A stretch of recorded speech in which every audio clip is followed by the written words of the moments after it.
All right, shalom, shalom.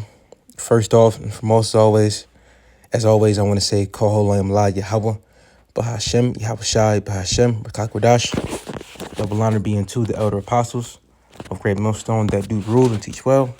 And a sincere shalom to you, Ankim out there that's pushing his truth through the spirit, through the power, and through the name of Yahweh, Bahashem, Yahweh Shai, Bahashem, Rakakwadash. So the lesson is going to be titled, We See the Signs, okay? Or something around those to that effect, and we're living in beautiful times, we're living in beautiful times of the end of Esau's reign, Esau's Edom, his rulership, and we can clearly see, the signs that the Lord has given us, okay, which is written in, well, Yahweh Shai said it, Matthew 24, Second Ezra, the ninth chapter.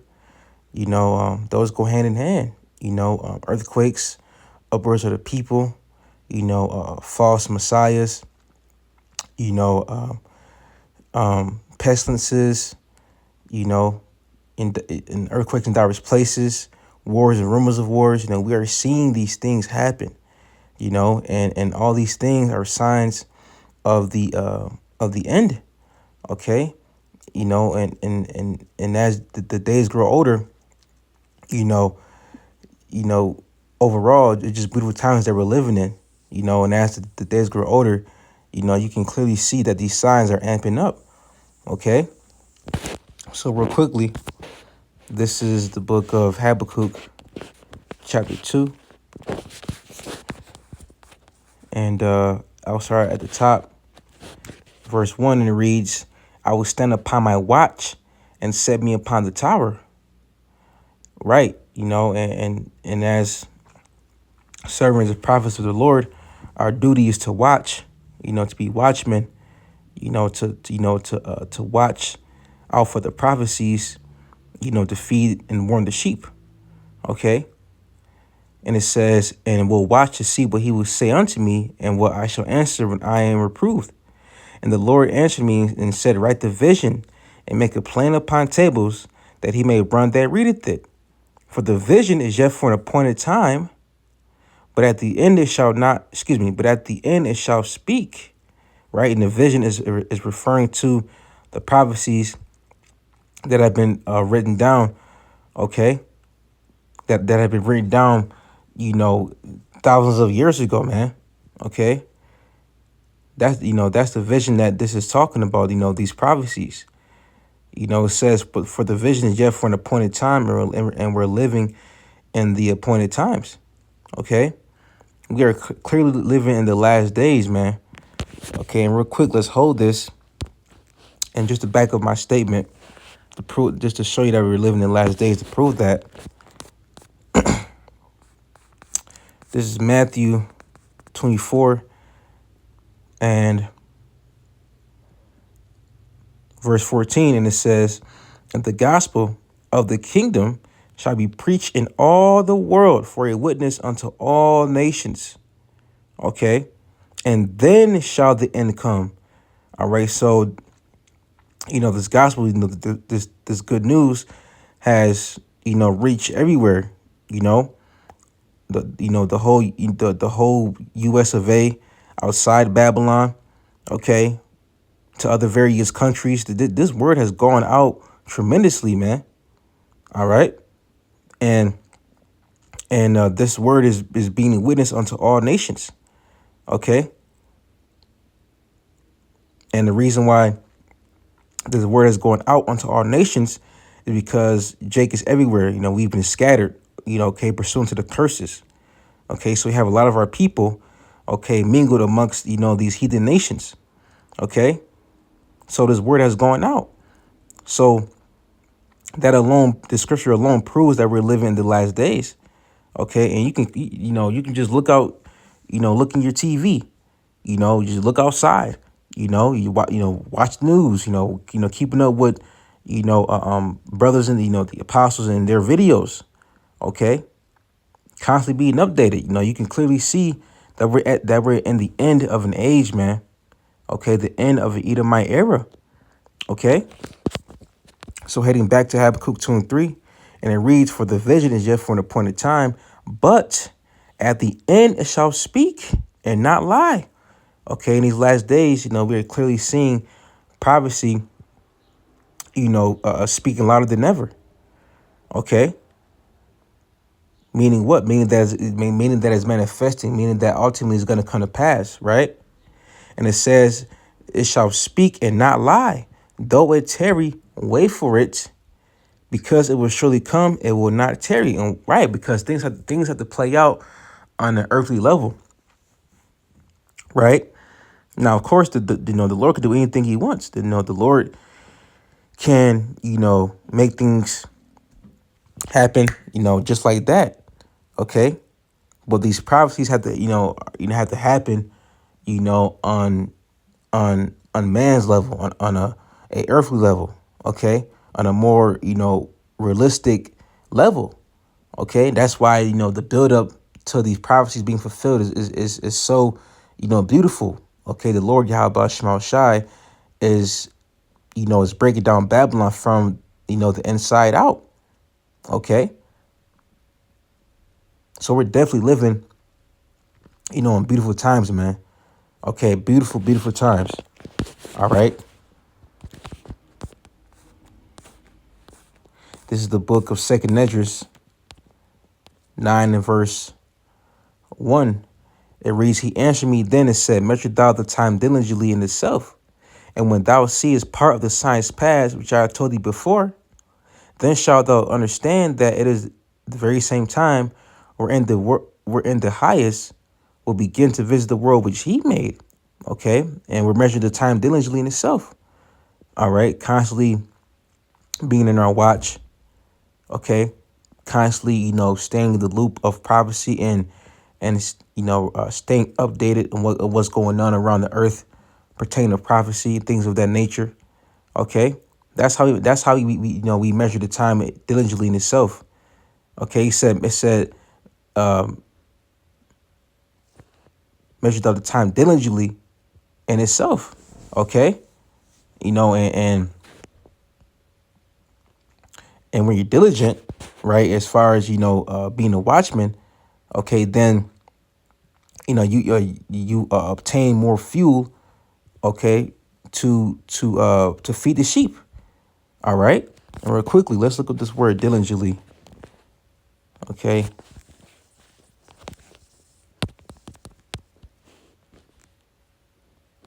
or diligence. Diligence or diligence, it means a constant and earnest effort to accomplish what is undertaken. It says attention, care, haste, speed, carefulness, attentiveness. Okay, see, we are constantly being attentive to the prophecies. Okay, because hey man, the signs are here. Okay, like for example, it's clear as day that the MOTB is the RFID CHIP. Okay, it's clear as day, that World War III is definitely going to happen. Okay, it's clear as day that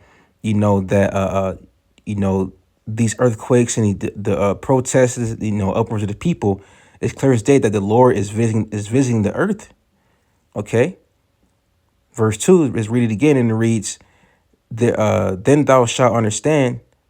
Then shalt thou understand that it is the very same time wherein the highest will begin to visit the world which he made. Therefore, when there shall be seen earthquakes and uproars of the people in the world, then shalt thou well understand that the Most High spake of those things from the days that were before thee, even from the beginning. You see? So all these things have already been ordained to play out before the beginning.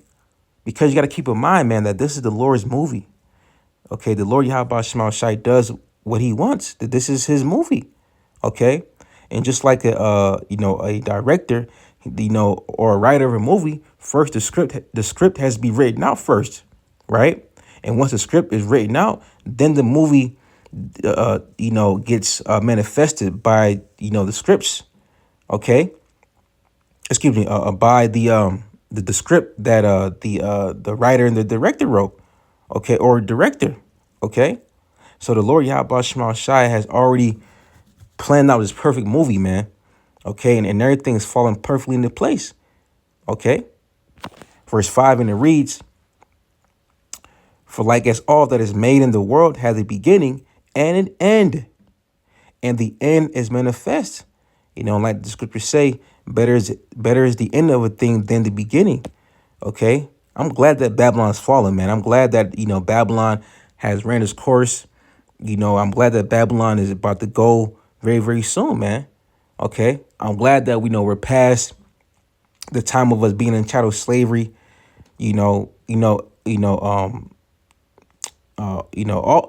those diabolical, things that Esau has done to us and, still doing, but, I'm glad that, that, how can I say, I'm just glad that we're in the latter days of Esau, Edom, of Babylon the Great. Okay. For lack of better words, I'm glad that we're in the latter days of Esau's, Edom's rulership, man. Okay. And it says, and the end is manifest. So it's clear as day that we're in the end of an era, of an Edomite era. That's why the at the time the disciples, before they became apostles, when you read Matthew 24, okay, they asked how shy when it's going to be the end of the world. Okay, and they were talking about the end of this age, the end of the Edomite era, this eon, right? And Yahushua told them the signs: earthquakes in diverse places, pestilence, wars, and rumors of wars, right? And we're seeing them. Okay, we're seeing the signs. Okay, we're seeing earthquakes. We are seeing upwards of the people. Okay.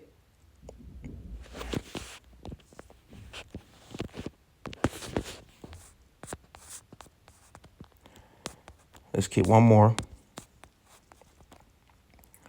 Let's see here. Matthew 24 and 32. It says, now learn a parable of the fig tree. When his branch is yet tender and putteth forth leaves, ye know that summer is nigh. Right. When you see, the weather starting to break, the flowers are starting to blossom and bloom. Okay, that spring's near. When it's starting to get hot, that summer's here, right? Verse 33. So likewise, right? So likewise, ye, when ye shall see all these things, know that it is near, even at the doors. So this is Yahushua giving the parable, okay, of a fig tree. Okay, we know when it's starting to get ripe and tender, that summer is near, right? So when we start to see these signs and the signs of these prophetic events, okay, we know that the end is near. We know that the end of an age is here. Okay, and that's just giving us more and more faith by the day. Okay, because as these signs start to increase, that's just another indicator that we're about to get out of here, man, that Yahushua is about to return and deliver us. Okay, that's why it's important, to be occupying the prophecies, like the scriptures say. Okay, this is Sirach 39 and verse 1, and it reads, but he that giveth his mind to the law of the Most High and is occupied in the meditation thereof will seek out all the wisdom of all the ancients and be occupied in prophecies. Okay, and that word occupy, to further edification, to further edify, it means occupy says to take possession of and retain or keep. Okay, let's see here. To seize, okay, to grasp, right? So we have to, constantly, be immersed in prophecy, as far as, staying updated on what's going on, right? Now, of course, we do lessons on, on faith, exhorting, so on and so forth, but we also prophesy. We do lessons on prophecy, okay? Because, hey, man, listen, these prophecies are ramping up, man. Okay, you got more countries. You're gearing up for a digital ID. And ultimately, what is that going to lead to? The MOTB.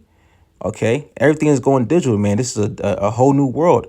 Okay, Esau has people, getting used to, digital payments, contactless payments, biometric systems. Okay, and that's gonna all lead up to the MOTB, the hour of temptation. Okay, and that's gonna be a time when the whole world is tried, man. Everybody's gonna get tested with that mark. Okay, but that's why it's important for us to keep the faith in these trying times that's about to come upon us. Okay, even though we go on about the prophecies and about the plagues that are about to hit Babylon, right? But within that, there's things that we must continue to do. Keep the faith, don't doubt, don't worry. Okay, because even though we know the signs are here, just know that these signs and that's happening, and the judgment that's about to happen upon these people and upon this place is not for us, but it's for them. It's for the wicked. Okay, it's not for us believers. It's not for us prophets and servants of Yahweh Shema Shai. It's for the wicked. Okay, so hey man, just be thankful and grateful that you've been given the names of the Lord, man. And I'm speaking for myself first and foremost, because without the name of Yahweh Shema Shai, man, listen, man, I don't know where I'd be today. Okay, Brakathay how Shai, man.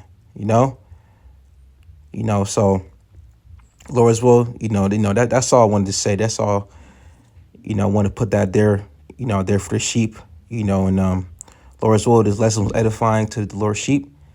And I want to say, call La Yahweh, Bahashem, Yahweh Shai, Bahashem, Kakwadash. Double honor being to the elder apostles of Great Millstone that do rule and teach well.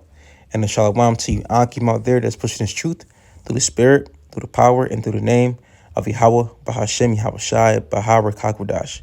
With that being said, shalom.